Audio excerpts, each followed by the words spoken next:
It is a huge must-win game, and joining us on the line is the club president of Airport West, Alan Torrance. Al, thanks for joining us again on EDFL Preview. Hi, good afternoon, guys.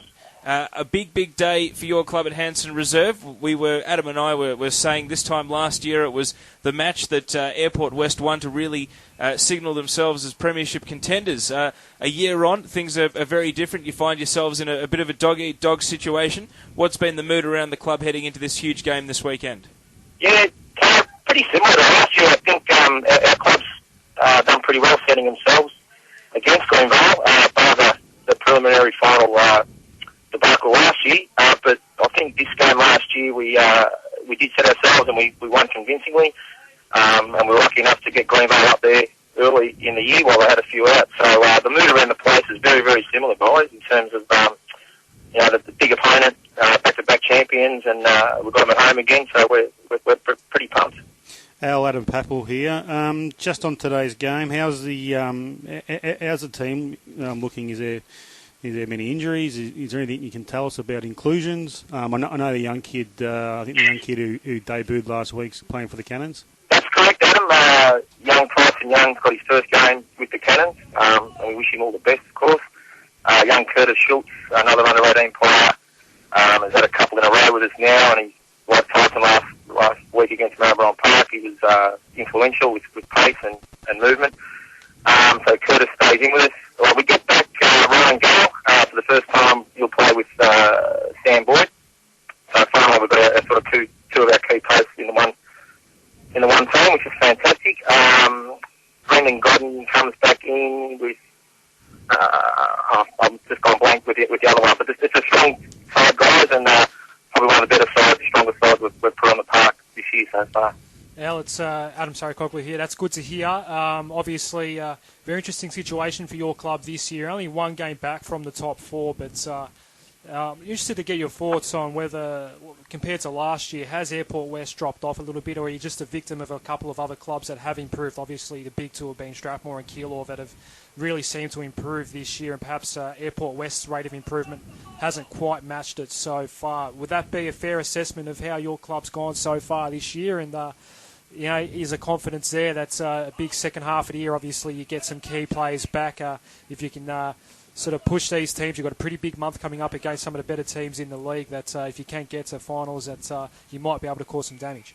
Excellent question, Adam, and I think you answered it pretty well. You asked it. Combination of things, mate. Really, you go back to pre-season and your numbers on the track, and then your injuries compounding. Keilor kept a nice healthy list. Great coach Mick McGuan. Strathmore hungry after undefeated in 2012 to miss out last year. Northern Saints knocking off Aberfeldie. It's just a fantastic, strong, great advertisement for football. This Premier Division in the EDFL. So you've only just got to be 2%, 1% off the pace in one area, and you can suffer. And we've found that this year. Saying that though, we've done some real sort of soul-searching in-house. And put it on a few blokes, hence part of the reason why we're seriously pumped for today, and then hopefully a week off and then look at Essendon Heights and Aberfeldie after the break. As far as the state of the home ground and home games, the crowd, what goes over the bar, and the money that the club's taking from food and whatnot, has that changed a great deal? This is now your third season up in Premier, so it must start to feel like home. I know in the pre-season show we had you on and we asked you about whether or not the club felt as though it really belonged in Premier now and was feeling at home in the division. But how have you found the first half of the season, and has the hard work that the committee and the basically the administration of Airport West put in to try and engage that local community started to bear some fruit, even in a season where your win-loss is just about level? Yeah, good question again. I think it has, and I think our support isn't huge, but what it is, it's a lot of great junior mums and dads that get behind the club. Like Lady Fair, for example, is driven by junior mums, and it pushes 180 every year. The junior dads really support a lot of the fundraising we do at a senior level. We've got our mid-year ball tonight at the Melbourne Aquarium. A lot of junior parents are coming to that. So a lot of the love comes from within your own sort of house. Outside of that, got some great support, from World for Kids, Essendon Ford, and some other great local sponsors. But yeah, moving forward, I guess short answer is yes, but it's never ending in terms of planning and fundraising and ideas to keep it ticking over for sustainability. Al, tell us about the Under-18 Academy that you guys have initiated. I know it's a pretty important important program for Airport West. Obviously, the Under-18s are, they've only won a couple of games, but just tell us how the program's going. Yeah, look, it's been great. It's more of a junior academy as opposed to an Under-18 specific academy. The first time we launched it back in May, we had every junior side on the ground in different stations, and one of them even in the change rooms with a whiteboard, and senior players manning every station. It went down a treat. Progressing from there, we were looking at doing more with the 14s individually, also the 12s. And it's more set up now because realistically, we're 2 years, 3 years, 4 years away from some of the, your Aberfeldies, Keelers, Strathmores, Greenvales, as far as junior footy goes and junior development goes. It's great to have Tyson and Curtis, today, but there's not enough knocking on the door, banging the door down at the moment. So we're, as I say, 2 or 3, 4 years away from that. And the beauty of it is too, we've got some fantastic senior footballers here that have played at high level. Gavin Urquhart's fantastic, Daniel Harris, and I could go on, but there's Sam Boyd. There's some really great people around our club, so tapping into those guys and using them, and keeping that moving. But yeah, the academy is probably going to also progress to pre-season. So the trick is now we've got some of our junior coaches that are coaching, 12, 14 levels that actually want to have it might be a week, one session per week before Christmas, for 5 or 6 weeks. Just make sure you keep. That the club has. Just make sure you keep giving Dom Corseno a hard time to ensure that the program moves forward. Oh, you're not wrong. You asked Dom if I give him a hard time or not. I don't stop. No, he's a good boy. He's a good boy. And one other thing we've got to speak about, Al, is the Living Legends event that Airport West is going to be holding. Tell us a bit about that and some of the people who are going to be involved, because it's always great when club champions come back to their junior roots and guys with high AFL profiles go back to where it all began. So tell us a bit about this event that's coming up. Yes, thank you. A nice segue in regards to community support and local legends. Look, Airport West is a small community sort of based in between 3 freeways, and we've got a fantastic primary school. There's only a drop part away called St Christopher's. St Christopher's had their own footy club back in the day, back in the 70s and 80s, and they produced Mark Thompson, Simon Madden, Justin Madden, to name a few. Bomber Thompson and Justin actually played with Airport West. Bomber was captain of our under 17 1980 EDFL premiership side. Justin also was a best and fairest winner on a 17 level, and Simon was only a St Christopher's player. But those 3 gentlemen have been kind enough to help us launch our Living Legends, which will be August 23 after the round 18 game versus Pasco Vale. And basically, guys, that night is going to be pretty much a reunion for a lot of past players and a lot of guys that sort of pick up the paper on a Monday and see how Airport West went and they're happy. We're going to actually ask them to tap in and become supporters, become either Living Legend members or supporters, and there's a small a subscription of $5 a week or $10 a week, and we're going to get those guys on board.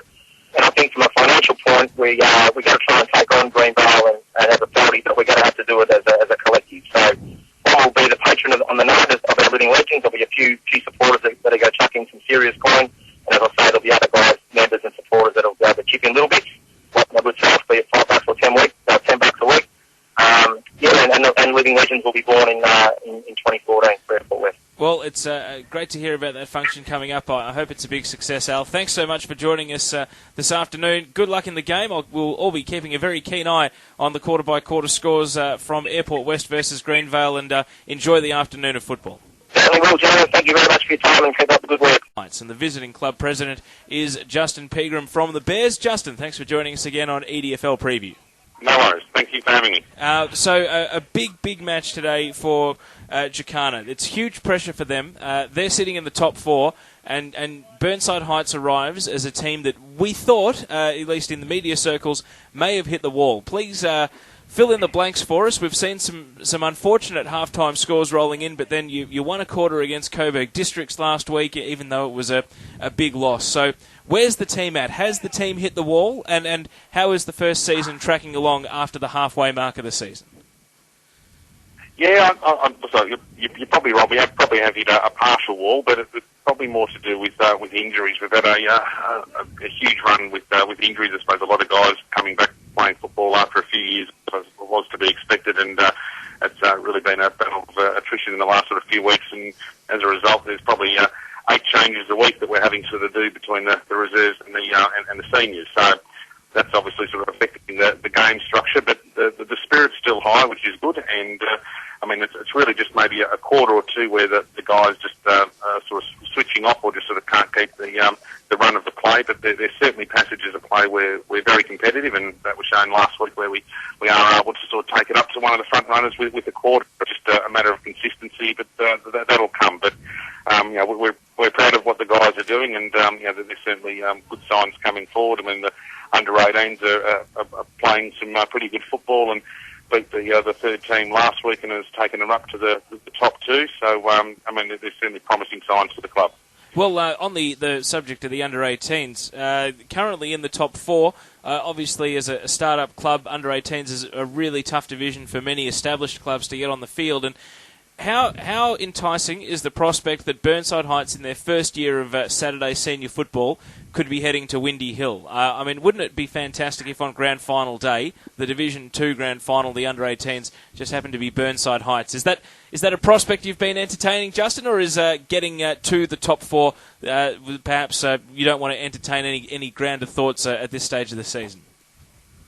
Well, the coach might be like that, but I'm very optimistic. They're a good bunch of kids. They've taken a little while to gel because obviously a lot of them have come from clubs. So certainly the first 4 weeks they're probably all over the place, but certainly the last month they've played some great footy, and realistically they'll win the game at 3/4 time against both the top 2 teams. And I suppose just a bit of an unfortunate incident with the player being out in the last quarter sort of meant that Mooney Valley got over the top of us. But the confidence level is there, and we've got great belief in them. So from my end, I'd really be looking forward to them to push as far as they can. Justin, you mentioned that you got a lot of turnover this year with players. How many players have you actually played through the seniors this year? I would probably be pushing high 60s, I would say. I mean, today, even in the reserves, just with injury and soreness, I think we've got 4 or 5 under-18s sort of having a run. We had some under-16 boys playing the under-18s today. So the numbers are there, but like I said, it's just there's a few guys that came back from not playing footy for a little while, and they're probably too early and they've needed some time off. But over the next sort of 3-4 weeks, there's a number of players that are sort of coming back, and we're just trying to sort of manage the load to get through the season, I suppose. But certainly 60 plus players have probably represented the club this year. And what happens for next year? How do you go about your recruiting? Is it bringing the kids on? Is it recruiting from other clubs? Is it spending some money? How do you go about it next year? Yeah, well, we've got a few kids coming through the under-18s. We've also been contacted, just during the course of the season. I think a lot of people want to just sit back and wait and see how the club was tracking and what we were doing. But in the last 3-4 weeks, we've had a number of calls from players interested to put their name down for pre-season next year. So we'll be talking to the coaching guys, and they've already made some contacts. So we'll certainly be looking at other players coming into the club, and obviously assessing the list and sort of seeing, all right, which players we're going to sort of move forward with, and I suppose regenerate the list. But we're fairly positive and optimistic of players sort of coming to the club next year and improving on this year. Justin, Adem Saricaoglu here, mate. I want to go down a bit of a different track with you. Obviously, being a new club in the league, you guys obviously want to get your name out there and sort of sell yourselves a little bit. Been really impressed by how your particular club has embraced social media this year. You guys are very active on Facebook. I'm constantly seeing a lot of Twitter content from your particular club as well. Promoting a lot of sponsors as yes, well. Yes. That's one thing I think the club... there seems to be a new sponsor signing on every week, but I don't mean to hijack your question. I'll let you finish the question. That's what I want to get at, Justin. I mean, you don't see too many clubs actually embrace social media the way your club has. I mean, it's something that tends to get overlooked. I mean, how important is it for your club, and exactly, what is the idea behind that? Because you guys seem to do it really well. Yeah, well, I mean, I suppose that's the way people are heading. I mean, we sort of noticed that, particularly, I suppose, our mums and dads and players, they're either on, Facebook or Instagram, and, some of the younger kids, Facebook or Twitter, and the younger kids are on Instagram. So we want to make sure we sort of hit all those mediums and build up a big profile in the area, because that's really what people are looking at for news. I mean, you don't see as many people sort of buying papers and that sort of stuff. They're online, but the social medias are just a quick news outlet. So we try to get on and promote our teams during the Saturdays and Sundays, and during the week we'll give sponsors a plug. And sponsors the feedback we've had is that's what they like. That they're getting a branding constantly out there. It's all very well to put up a sponsor on a website, but realistically, how many people are going to go onto the website and then hit the sponsors tag? They don't do that. So if we can give sponsors another avenue to promote their product, then it gives us a better chance to get sponsors, and I suppose over time increase the sponsorship, because we're giving a value for money proposition. Yeah, it's certainly important, isn't it? And I think other clubs should probably learn a bit from Burnside Heights and take their lead a little bit, because some clubs are very inactive, I suppose, in that sort of circle. So credit to Burnside Heights. Up to 1,468 Facebook members, and you look at some of the local leagues. The Southern Football League total only has 2,500 members on its Facebook page. So it's obviously been a ripping success as far as engaging with people who want to be communicated to via that medium. But Justin, just one last one with matters on the field. The club has a function on the day that it plays against East Sunbury for the third and final time this year. Tell us a bit about that. Yeah, well, we're calling that our Bear Force Day. A lot of the kids, I suppose, got onto the hashtag we're using at the start of the year with Bear Force to join our growing army, and so we're going to have a Bear Force Day. We're going to really try to encourage the local community and all our junior parents and players to sort of come down and support the seniors in what should be 3 competitive games for both clubs. So I suppose one club will definitely walk away with 2 wins for the year, although East Sunbury are tracking along quite well at the moment, so it'll probably be a bit of a challenge, but we'll certainly be looking forward to that game and having a big home crowd at the game. Well, that is round 15, July 26 at Burnside Heights. All the best against Jacana today. Should be a very interesting match. I'm looking forward to seeing the scores come through. I don't know if you remember the time, Justin, that Grant Thomas called off training and sent his players to the movies, but Jacana sent all their players out to the E.J. Whitten Legends game to watch Chris Johnson during the week. So you never know your luck. All the best for today's game, and we look forward to seeing the scores roll in. No, thanks, guys. Thanks for your support. Thanks for joining us, David. I'm pretty sure we've got you there on the line. A big match today for Craigieburn, your hosts. Last time they actually played against West Coburg, it was almost a bit of a surprise, quite a close first half. So some lessons learned for your boys, and as this winning streak rolls on at the top of the league, I'm sure they're taking nothing for granted. That's very true. I won't drop the line. We play 1 week at a time, but we've seen in this second half of the season that when we played Oak Park, we were in for near on the entire game. Only in the last quarter we got away, and then Hadfield last week in some pretty challenging conditions. With the windy football, but at half time, really Hadfield were right in the game, and we were just able to get on top of them in the second half. So we certainly don't take anyone for granted. We're obviously thrilled with how the season's gone thus far, but including today's game, there's 7 games of footy to go before we really get into the finals. David, you must be, Adam Papal here, you must be even more thrilled with what Digby Morale's been able to bring to West Coburg this year. Last year was what was near on a disaster for West Coburg. You don't seem to have brought too many big names in, but the work that Diggers has done has been sensational. Yeah, that's very true, Adam. I think lots of people have asked me about Digby and the players that we've been able to get back to the club. But there's no doubt Digby's been the best recruit for us for the year, and he with someone with his AFL and VFL experience and then his coaching experience at Strathmore, he's just been fantastic for the group and for the entire club. Just the structure and the professionalism that he's brought to the group.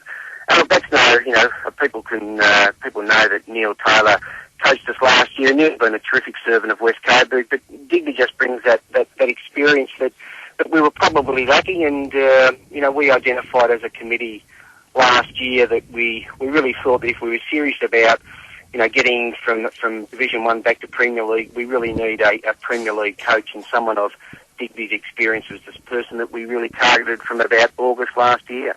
One topic that has been a hot discussion for debate on our show through the course of the year is, will the Division 1 Premier be equipped to come up to Premier Division next year and survive, or will they be coming up as an underdog? And right now, Tullamarine and yourselves both make a very good case that you'll be able to come up and stay up. But without putting the cart before the horse, how much planning in advance, as far as the length of players' contracts or also the length of a coach's contract, does a club have to bear in mind when they actually make a tilt at a premiership? Because I guess if you go with too much short-term thinking, you can leave yourself in a situation where you get promoted but the cupboard is bare and there's not much left to actually fight against relegation the next year. So as a committee, how much preparation actually goes into the long-term strategy when you think your premiership window is open? Because, of course, West Coburg has been in 2 grand finals in recent years. Yeah, look, it's a good question. I mean, we have given a lot of thought to that. I mean, we just haven't loaded up for 2014. So Digby and I have had ongoing discussions throughout the year and targeting players that we will certainly have spoken to and will look to recruit for next year. Win, lose or draw this year, we will always look to improve our list. But you're right, I mean, we don't want to just make up the numbers in A grade or in Premier League, and we're also realistic enough to say, well, if we win this year, and that's if we win this year, there's certainly no certainty to be a dominant force next year. You're going to have to we're going to have to do a lot of hard work, but we think we've got the steps in place. As a committee, we've discussed, what we need to do financially and the things that we need to do in preparation for going to Premier League, and I've done the same with Digby. The majority of our players are all on more than 1 year contracts. We've done that deliberately so we don't have to sign them up each year. And that includes the coach as well. This has been we've planned for it, but you just never know. I mean, if I look at Premier League, it seems to get better and better every year. So it'll be a challenge, but we're really looking forward to having an opportunity for the challenge. And Dave, I guess in recruiting next year, obviously financially, it's to compete with the top 4 to 6 teams. You obviously need to spend more money. How do you guys need to increase your budget? Do you need more sponsorship, more revenue through the place? What's your situation? Look, I mean, it'd be yes to all of that. I mean, look, no doubt that if you're going to recruit the type of players that I think you need in the Premier League, and that is either other Premier League players or players that have come from a higher level, whether that be guys retiring from AFL or guys that are coming to the end of their VFL career, we all know that they're not going to play for nothing. So we need to be up for that. But look, we've been very fortunate over a long period of time. If I look at our senior team today, we've probably got 13 to 14 of our senior players that are homegrown. And the beauty of that is, apart from the fact that it says that our junior program works well, I think it's the fact that there's a lot of mateship and camaraderie amongst the players, and therefore, in some way, they're willing to play at West Coburg, but perhaps less than what they would somewhere else. And, I think all clubs probably try to take advantage of their own players to some extent. So, look, no doubt we'll need to generate more revenue. We've had a couple of meetings already this year and planning for that as far as improving our approach to sponsorship and membership and our overall ability to generate revenue, because at the end of the day, we'll have to be able to do that if we're going to get the 2 to 3 to 4 players that we think we'll need to be very competitive next year. Now, one player who I'm sure would be able to step into Premier Division without missing a beat is Abdi Fidax. And I want to ask you about how his season's going, because he was only 2 votes away from winning the Hutchison Medal in 2012, and then an unfortunate incident in the grand final. He got himself rubbed out for 8 weeks, and his 2013 was only half a season, and perhaps reflected by the club by the halfway point of the year. Finals might have been off the agenda, and he did come back and play, but not with a great chance to impact the season. We're seeing him already up to 24 goals for the year, playing as a midfielder, obviously in the best almost every week, and surely back in Hutchison medal form. Tell us a bit about where his football is at, and has he well and truly put the 2012 grand final behind him?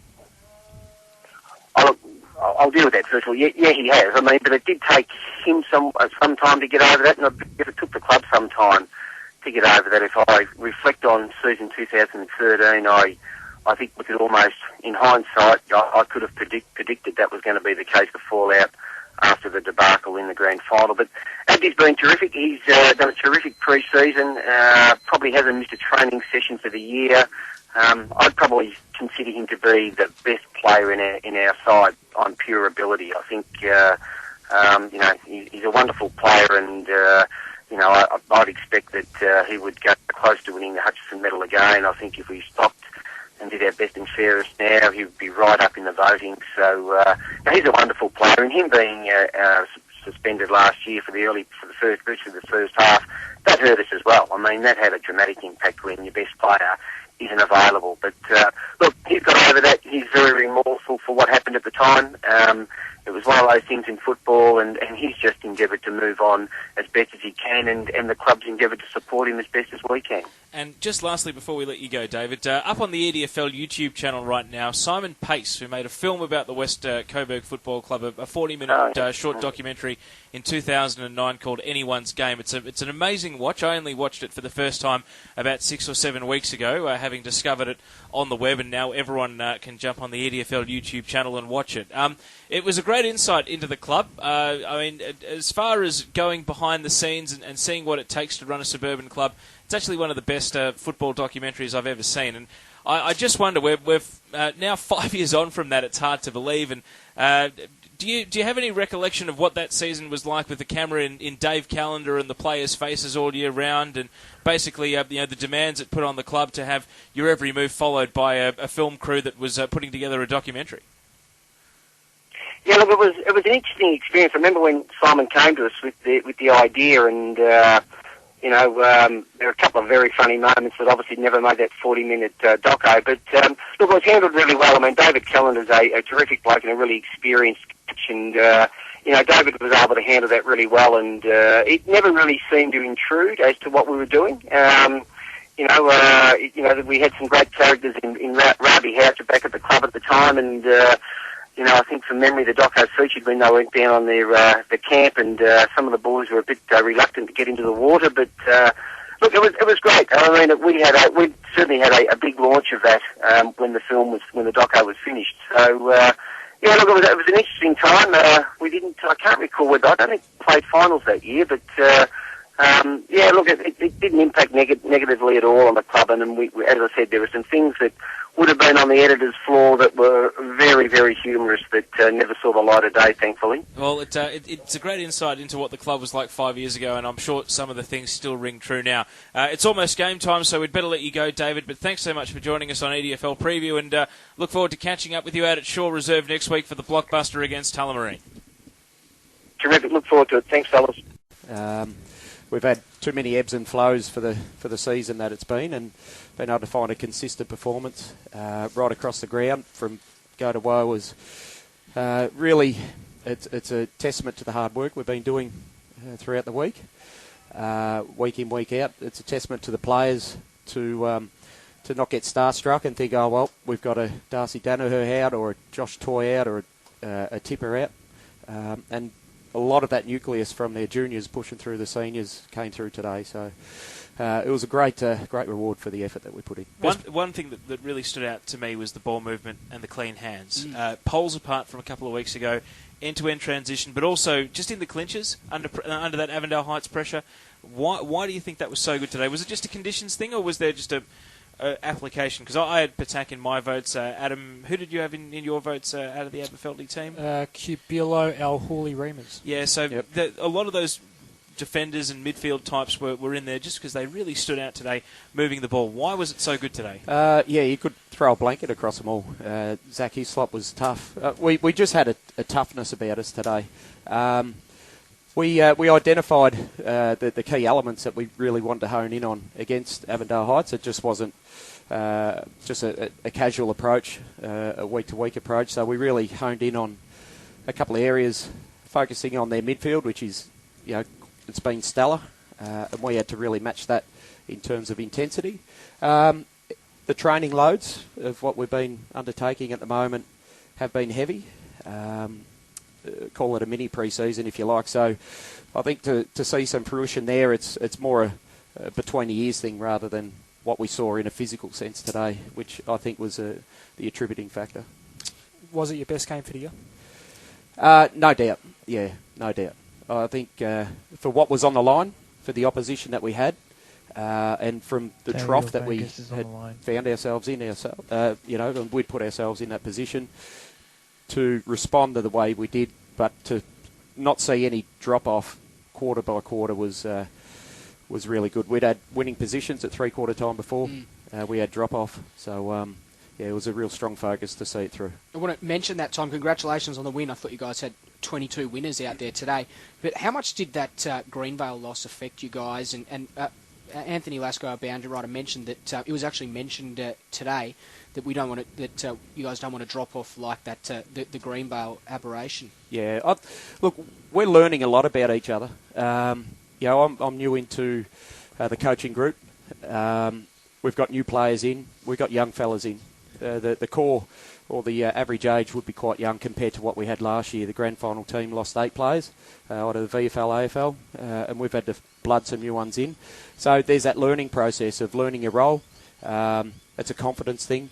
And also, with learning your role, it's also understanding the style of play that Mel wants to roll out. So, there's so many variables that all add up to a win today, and it's to some might look at that scoreboard and see it as a state of utopia. It's a win that no one else has got in the first 11 rounds, but for us it's just a slow build out of that trough, edging towards another game in 7 days' time. Just finally, very quickly, how's Courtney Johns pulled up? Because I think he was a bit proppy at the end there.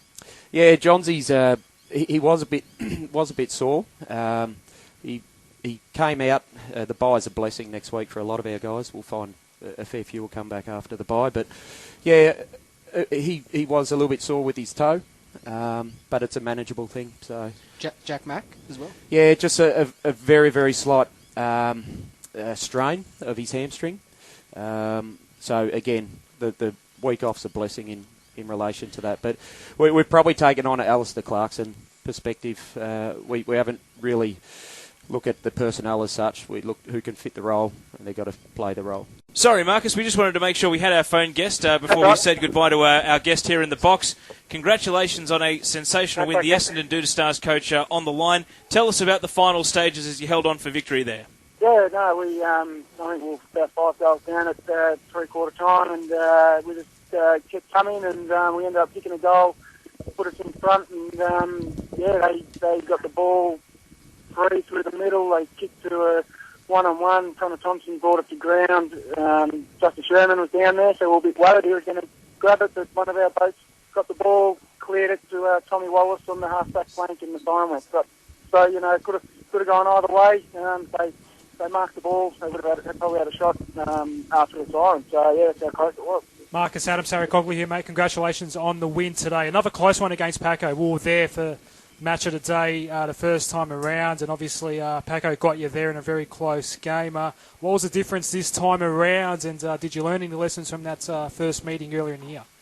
There was no real difference from last time. We didn't really learn anything because we were 5 goals down at three-quarter time. So, we identified how good they are, or they were against us with the spread from their stoppages. Caruso and Big Premier were very good today, and then we identified that. We didn't get on top of them to probably after the three-quarter time. So, I was thinking the last quarter we put a slow to Caruso.